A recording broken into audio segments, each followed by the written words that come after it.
Lamar Holmes is back in the Clark County Jail tonight, but people in Arkadelphia are still asking the same question. How'd he get out?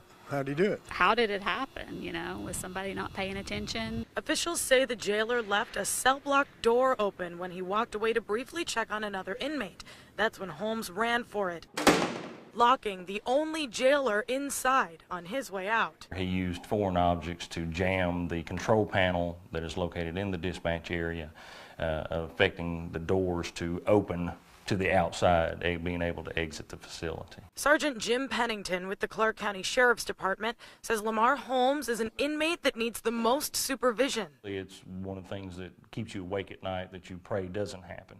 However, we are fortunate it was just one. I mean, it very well could have been more. There is one jailer in Clark County to handle all of the facility's 40-plus inmates. I feel like had there been 2 jailers on duty at the time, this probably wouldn't have happened. Holmes made it all the way to the Walmart across town in the 3 hours of his escape. Hide in plain sight, lost in the masses. Not only that, it also afforded him the opportunity to change his clothing. A shopper called him into police around 10:30 last night, but Arkadelphians say they don't want to have to look out for another inmate ever again. It was scary. It was very scary. I have kids and grandkids that live not too far from there, and they were quite scared all night long. It was just a tragedy. Friends and family of Hannah Grace and Michael Palmer braved the cold and the wind to meet at the place the two are buried. Keep the memory alive and just keep on going and do it on a day-to-day thing, you know, and just, I mean, if it wasn't for our togetherness, our family and stuff and God, we would be just crazy. 1 year after their deaths, still a lot of tears and frustration over the loss. All together now.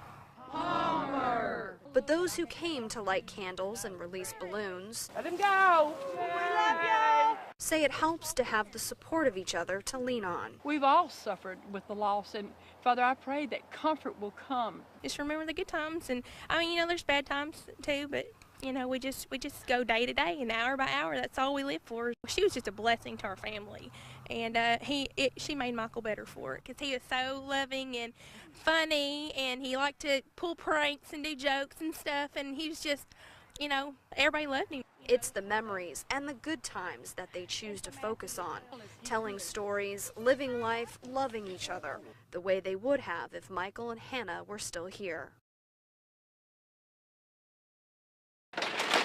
Meet Chris and Quishan, 2 partners who have to make sure Target shoppers can carry all of their items. You got to be on the carts the whole time you're here, so you're going to do a lot of walking. Your feet going to be hurting. You're going to be real tired by the time you get off work. These 2 have to make sure enough carts are in to keep up.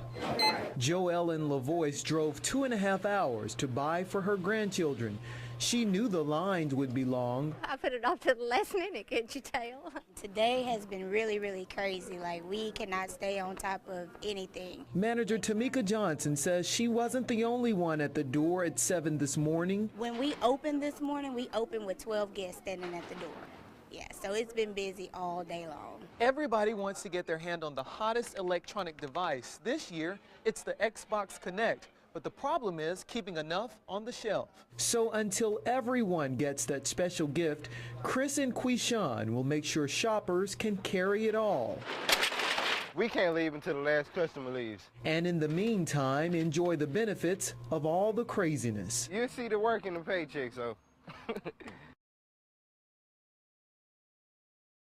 They're done, pull them out. Mike Giuliano, or as you may know him, Hot Dog Mike, isn't used to working in a kitchen. Usually it's just him, his partner Justin Parsons. This one will work for the chili. Oh, you already got it going? Dang, you so good. And a cart. But when he heard Our House, a shelter for the working homeless, didn't have a Christmas Eve meal planned, he parked the cart and grabbed his tongs. You know, it's Christmas and everybody needs a good meal, and she said that their kitchen was actually closed and they were looking for something to do. And now the magic. Hundreds of hot dogs, dozens of bottles of ketchup, 2 pots of chili. The only thing missing, the partridge in a pear tree. You know, feeding people any time of year is important, but on Christmas especially. And it's appreciated. More than 50 people are in the shelter this Christmas. Merry Christmas. A feast for families who can now relax, enjoy the holiday, and have seconds. If he let me go, I'd do it. I was hungry. and my baby, she was hungry. It's like the golden rule, you know, you get what you give. So my community's been awesome to me, so I want to be awesome to my community. Work. Somebody got to pay for Christmas. That's Marquez Oliver's excuse for finishing his holiday shopping this afternoon. Specifically, he's looking for jewelry for his wife, and he and his sons are far from the only ones. What you want to get a Tata? iPod for my birthday. While plenty of last-minute shoppers filled Target in Little Rock, the jewelry counter had a bit of a recurring theme going. Husband shopping for wife, husband shopping for wife, husband shopping for wife. In fact, within just the first 20 minutes of standing here at this jewelry counter, I've already met 5 husbands looking for last-minute gifts for their wives. It's partially out of love and partially out of fear of going home empty-handed. I don't think she'd be very nice to me. Yeah, I get the cold shoulder. I probably won't get much holiday cheer, but it'll be all right in the long run. She might be really disappointed, but she'll fuss at me, but she'll forgive me. This for Mama? And maybe she'd be even quicker to forgive if some of these husbands did their shopping a little earlier next year, but that's a big if. Well, I'm going to try, but you know, I never do. I always say I'm going to, but it never works out. So I'm just going to look and be sure they're coming or not coming. It's a common sight here on Christmas, the waiting game. Waiting on flights, family, buddies, and baggage. But to be home for Christmas. It's a pretty neat Christmas present. I'm excited about that. Excited to see them, give some hugs and kisses, and get them back home. Gary Plymald lives for this. He hasn't seen his daughter and her family for months, and after driving in from Fort Smith to pick her up, he says he would have gone further, even to Atlanta, for this moment. Holidays is all about family and being together. And if they couldn't fly today, they wouldn't have come. Flying on Christmas, yeah, that's the way to go. Cost, I think, is best for them. And they aren't the only ones taking advantage of the deep discounts you can find flying on Christmas Day. And I found out it was better for her to fly on Christmas Day when she leaves on New Year's Eve than it was one day after or one day before. It seemed like it was less expensive. Hundreds of dollars knocked off of flight prices. The price was the best, you know, by far this time of year. And with winter weather cancellations across the country, travelers say it's not worth it to pay such high ticket prices around this time of year. Especially what happened in Atlanta and what's coming there. We're glad we did it on Christmas. Aisha Samad and her son, Ahad, are scoping out a new SUV. You got your seat adjusted okay? Yes. Okay, you have a lower lumbar here for the bottom to see. They know this time of year they can get some great deals. Compared to buying it in the summer and stuff, I think they have to get a few of the cars off the lot.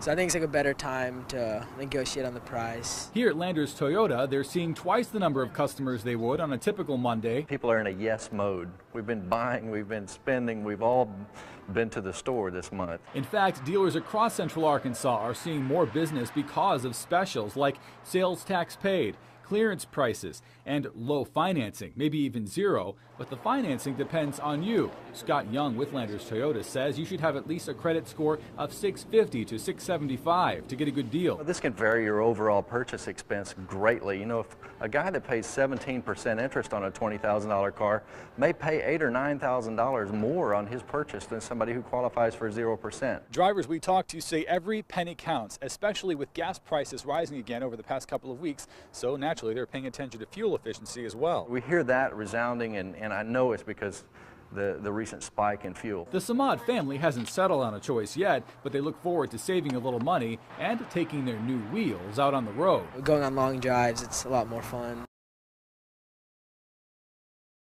So I extended my hand to shake hands with him. He said, "I'm not shaking hands with you." I took a step backwards, and I thought, well, maybe that's judges just don't shake hands. It's one of the first times newly elected Dennis Milligan is in the circuit court clerk's office, but that's enough time for him to feel unwelcome. I don't think I'm going to win any popularity contest probably here in the courthouse. I think I'm going to have to prove myself. Judge Grisham Phillips refused to swear in the new circuit court clerk, saying he doesn't want to be responsible for the regime he brings to the courthouse. I thought judges were supposed to be fair and impartial. Judge Phillips wouldn't talk on camera, but he tells us after Milligan fired 5 people in the circuit court clerk's office without meeting with anyone to discuss a smooth transition, he can't depend on the operation. Milligan defends his decision to let the staff go, who together equal more than 50 years with the clerk's office. The citizens of Saline County wanted change. They voted for change. They expect me to bring change to this office. County Judge Larry Fite stepped in to swear in the clerk, and now that it's official, both Judge Phillips and Milligan say formulating a relationship won't be easy. I'm just embarrassed. I'm ashamed that something like this would have even have occurred. I've been to Iraq and back and not seen nothing like this. Jeff Drennan's kids aren't the only ones in his backyard or any other backyard in the neighborhood. About 1 square mile of Beebe is covered in dead blackbirds. It all started New Year's Eve. Called the police department and told them I was like, not drunk, not on drugs, and she immediately said, "Oh, you're calling about the birds?" And I was like, yeah. No one's sure why all of the birds died so suddenly. The Arkansas Game and Fish Commission's picked up 65 of them. They'll be tested tomorrow. Kind of worries me, my kids are out here playing, and you don't know, is it safe or, because they're walking around in chemical suits, picking them up with gas masks and everything. Cleanup crews have now been out in this area picking up hundreds of birds for days. But if you come back out to a field like this one, do a quick look around, you'll easily find more than a dozen birds. Which is exactly what people who live around here have been doing for days, including Janice Donahue's husband. You saw the blackbirds at the corner. He started picking them up. He picked up probably 35 or 40 in our yard. And it all leads to one question that nobody's been able to answer yet. Why? Maybe cold weather or something. I don't know. Act of God. Who knows? Business at Paxton's Pizza off of Stagecoach Road is way up. Way up because they're one of the few options for diners out in the Otter Creek area of town. Razorback Pizza, just down the road, is closing its doors because of crime. Maybe a target area just because we're kind of a little bit secluded. Razorback was more secluded than we were. They were, kind of off by themselves. Paxton's Pizza has also had its fair share of robberies. Numbness. Not really, just kind of blank, just kind of oh, there's a gun. Scary, of course, but when something like that happens, you just do what you have to do to get them out of here. 18-year-old Shakara Poe was manning the cash register during the carry-out restaurant's most recent robbery. He came up to me and showed me his gun and asked for all the money, so I just gave him all the money at the register. Now, they don't carry big bills, and a new security system is in place, but that's still not stopping robbers from targeting the area. Somebody came in the back of the store with a gun, and they actually robbed us then too. At first we had no robberies in the area, but I've noticed that I live close by here too, and night house stepping and breaking into often. Employees blame the hits happening to Razorback and Paxton's on the area of town, saying since it's so residential and secluded, it's the perfect target. Paxton's keeps at least 5 people on staff now at all times, day or night.